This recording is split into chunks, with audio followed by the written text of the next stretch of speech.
Les épreuves définissent le peuple. Aujourd'hui, l'épreuve que nous vivons au Burkina Faso définit notre peuple. Un peuple courageux, vaillant, combattant, conquérant, résilient. Les qualificatifs manquent pour pouvoir qualifier notre peuple. Parce que ce que nous vivons est un moment unique. À travers cette bataille, nous avons pu nous unir et nous donner la main dans une cohésion parfaite pour soutenir nos forces combattantes pour pouvoir mener à bien ce combat pour notre indépendance réelle. L'armée ira où elle doit aller pour sécuriser nos richesses, puisque c'est de ça qu'il s'agit. Nous sommes victimes de nos richesses. Ces richesses que les impérialistes veulent, coûte que coûte, reprendre en main et nous maintenir dans notre esclavage. Nous allons les sécuriser et dès à présent, tous les groupements sont instruits de reprendre les opérations de manière active. Au sol comme dans les airs, nous allons traquer ces ennemis de la nation jusqu'à leur dernier retranchement. Nous sommes le 11 décembre 2024 et c'est la fête de l'indépendance, la fête nationale de l'indépendance du Burkina Faso. Et le président de transition, le capitaine Ibrahim Traoré, a adressé un message à toute la nation burkinabé. Mais c'est un message qui résonne également pour tous les frères et amis du Burkina Faso. On va regarder ensemble ce message qu'il a passé à toute la population burkinabé. Générique. Bonjour, bonsoir, ça dépend de l'heure à laquelle vous regardez cette vidéo. J'espère que vous allez super bien. Bienvenue sur ma chaîne. Moi, c'est Larry Yaman et sur cette chaîne, je traite principalement des sujets d'actualité, de géopolitique et d'histoire. Pour les sujets d'histoire, c'est chaque week-end. Bienvenue et si ce sont des sujets qui te parlent et qui te passionnent, tu es sur la bonne chaîne, abonne-toi, active tout simplement la cloche de notification. Et le plus important ici, c'est de réagir en commentaire parce que ton point de vue, ton commentaire, ton apport peut être très intéressant et très important pour l'ouverture d'esprit de la communauté, mais dans le respect, sans injure. Comme je le disais au départ, le 11 décembre, c'est la fête nationale du Burkina Faso. Et je souhaite bonne fête à tous mes frères du Burkina Faso. Et suite à cette fête, le président de la transition, Ibrahim Traoré, a adressé un message fort que je trouve très important et que j'aimerais partager avec vous. Donc, on regarde ensemble et après, je ferai mon commentaire par rapport au message qu'il a adressé au Burkinabé. On regarde ensemble. Camarades combattants pour la liberté, pour la souveraineté et l'indépendance réelle. C'est un immense plaisir aujourd'hui de prendre la parole à l'orée donc du 11 décembre, date qui consacre la fête de l'indépendance de notre chère patrie. Nous remercions Dieu d'être les artisans aujourd'hui de cette indépendance réelle. Nous prions également pour que tous ceux qui ont été blessés physiquement et psychologiquement dans ce combat puissent recouvrer la santé. Prions Dieu pour le repos des âmes de ceux-là qui ont combattu au sacrifice de leur vie pour que notre nation puisse rester et demeurer. Nous prions également Dieu qu'il puisse consoler le cœur de tous ceux qui ont perdu des êtres chers dans cette bataille. Camarades, les épreuves définissent le peuple. Aujourd'hui, l'épreuve que nous vivons au Burkina Faso définit notre peuple. Un peuple courageux, vaillant, combattant, conquérant, résilient. Les qualificatifs manquent pour pouvoir qualifier notre peuple. Parce que ce que nous vivons est un moment unique. À travers cette bataille, nous avons pu nous unir et nous donner la main dans une cohésion parfaite pour soutenir nos forces combattantes pour pouvoir mener à bien ce combat pour notre indépendance réelle. Voilà pourquoi je tiens à rendre hommage au peuple qui a compris le sens de notre message et qui contribue de manière volontaire à l'effort de guerre et aussi à travers les taxes et les prélèvements que nous faisons sur les activités au quotidien. Merci au peuple qui a compris l'essence de notre combat et qui permet aujourd'hui aux forces combattantes d'être bien équipées, bien formées. Nous poursuivrons dans ce sens pour que nous puissions monter en puissance au niveau de l'armée, construire une armée forte et pouvoir donc équiper cette armée comme il le faut. Il n'y a aucun développement, aucune paix possible sans une armée forte. Voilà pourquoi nous devons rendre hommage à ceux-là qui ont tout sacrifié pour que nous puissions être là aujourd'hui et parler de Burkina Faso. Nous continuerons à les équiper, à poursuivre notre reconquête, à continuer à mailler notre territoire de sorte que la consolidation de tous ces acquis dans le combat soit une réalité et soit effective.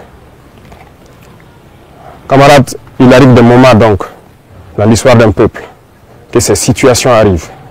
Mais nous avons su au Burkina Faso nous unir et nous donner la main pour pouvoir vaincre l'ennemi.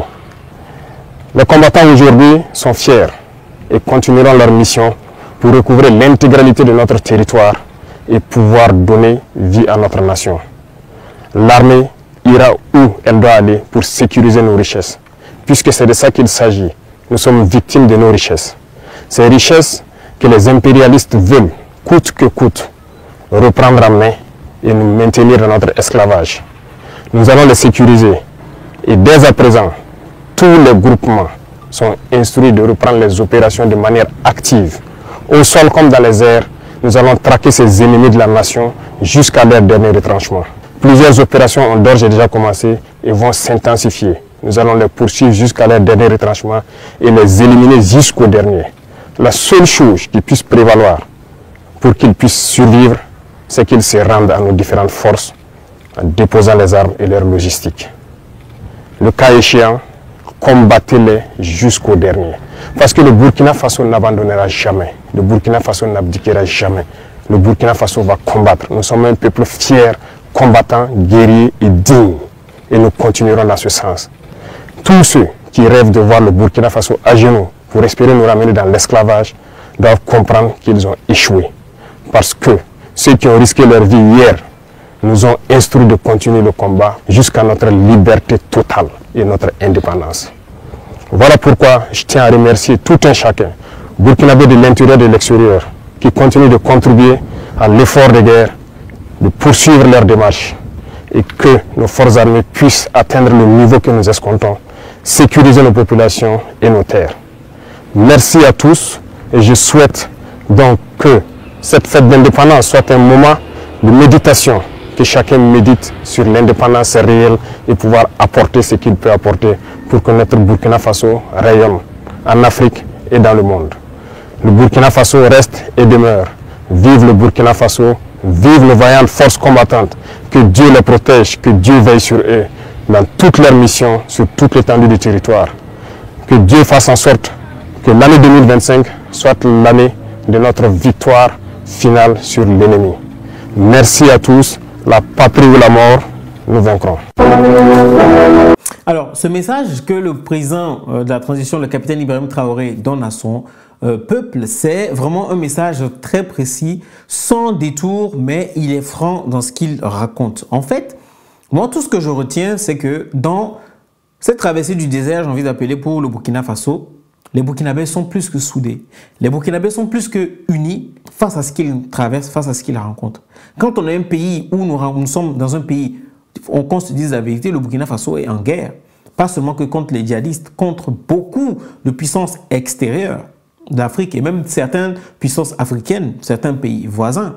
Mais aujourd'hui, ce qui fait que cette situation fait que les Burkinabés sont plus que soudés. Ils ont un seul objectif, c'est sortir de cette situation-là. Faire de telle sorte à ce que le Burkina Faso soit grand. Grand sur tous les plans. Que ce soit économiquement parlant, l'armée, tous les plans. Mais ce sont les deux là qui sont les plus importants. La sécurité et ensuite le développement. Comme il a si bien dit, un pays ou un État ne peut pas se développer quand il est en guerre. Et de deux, une nation est forte quand elle est forte en termes d'armement, quand elle est forte militairement parlant. C'est ça. C'est pour ça que j'ai l'habitude de dire que pour que nos États et nos pays soient des puissances économiques, il faudrait qu'on ait une armée forte. Et c'est par là qu'on commence. Quand les gens savent que vous êtes puissant en termes d'armes, en termes de militaire, en termes de force militaire, pardon, ils savent qu'on ne peut pas s'amuser à vous déstabiliser.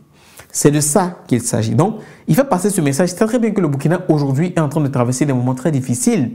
Et il est un leader, donc il se doit de rassurer la population parce que les gens ont besoin d'espoir et espérer pour pouvoir combattre ce qui se passe aujourd'hui. Donc aujourd'hui, ils sont en train de faire tout pour rendre la liberté aux Burkinabés. Et moi, je trouve que cette épreuve a soudé, mais vraiment les Burkinabés. Vous rappelez que quand il y a un soulèvement contre le président Ibrahim Traoré, ce sont eux, les Burkinabés, qui sont contre.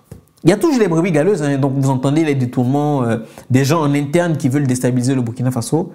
Mais grâce à ces patriotes du Burkina Faso, ceux qui sont là pour la souveraineté de leur pays, on arrive à démanteler ces personnes, on arrive à arrêter ces brebis galeuses-là.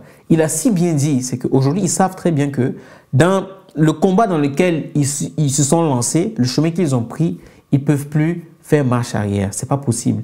Il faut y aller. Peu importe ce que tu vas raconter en bas, devant là-bas, il faut y aller, il faut combattre. Le Burkina Faso ne va pas s'arrêter là. Le Burkina Faso va continuer de combattre les ennemis, va continuer de combattre tous ceux qui sont en train de combattre la souveraineté, qui sont en train de lutter pour déstabiliser cet État-là. Donc, il a si bien dit, et c'est un message que je pense que les Burkinabés sont en train d'imprégner dans leur conscience, dans leur âme. Et c'est pour ça qu'aujourd'hui, vous voyez que ce coup d'État a été applaudi et accueilli par la population. Je ne refuse pas. C'est vrai que les coups d'État, si on commence à faire les éloges à tout va pour les coups d'État militaires, je pense que s'il y a un groupe qui est armé, va forcément vouloir faire un coup d'État. Mais ce qui est bien, c'est que quand un coup d'État est attendu, quand c'est quelque chose qui est bien accueilli, la population est pour, est d'accord. Mais quand c'est un coup d'État qui n'a pas lieu d'être, tout de suite, on le sent. La population revendique cela et prouve son mécontentement.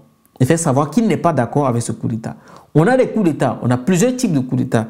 Coup d'État insurrectionnel populaire, coup d'État constitutionnel, ce qui se voit beaucoup dans nos pays africains, et coup d'État militaire, coup de force. Donc, voici. En tout cas, félicitations au peuple burkinabé qui continue d'être dans la quête de sa souveraineté et soutenez les autorités actuelles du Burkina Faso pour qu'ils puissent aller au bout de leurs idées et aller au bout de ce qu'ils veulent pour le peuple burkinabé. Alors, dites-moi en commentaire ce que vous pensez du message du président Ibrahim Traoré à ses compatriotes, camarades, comme le dit burkinabé. C'était moi, c'était Larry Hammond. On se dit à la prochaine.